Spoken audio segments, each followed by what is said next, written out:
1 million de personnes vivent dans les zones touchées par le séisme. La plupart des infrastructures essentielles ont été détruites. Hôpitaux, ponts, lignes électriques, laissant les survivants dans le dénuement le plus total. Sans abri, sans eau, sans électricité, sans médicaments, sans argent. Les besoins sont immenses et augmentent d'heure en heure.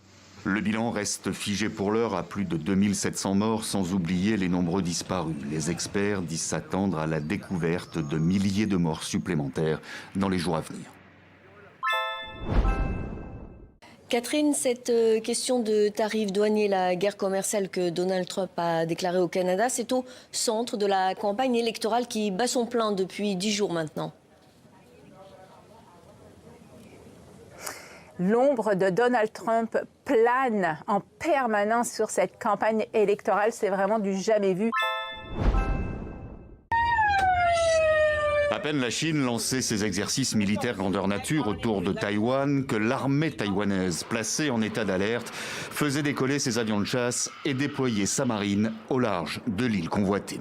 Notre armée a eu recours à des mesures conjointes de renseignement, de surveillance et de reconnaissance en déployant nos avions de mission, nos navires de guerre et nos systèmes de missiles afin de surveiller étroitement la situation et d'y répondre de manière appropriée. Washington fait même du statut de Taïwan une ligne rouge. Après le Rubicon de Jules César, aujourd'hui franchir le détroit de Taïwan pourrait bien être un casus belli entre grandes puissances.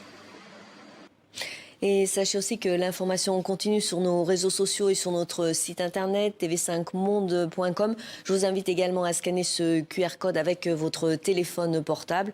Vous pourrez ainsi retrouver tous nos articles et nos vidéos. Cory Booker semble atteint par la fatigue. Son discours vient de battre d'1 minute le précédent record. L'élu de New Jersey semble vaciller entre joie et émotion, mais il va reprendre encore la parole. Au total, 25 heures et 5 minutes d'un discours tout entier consacré aux répercussions de la politique de Donald Trump.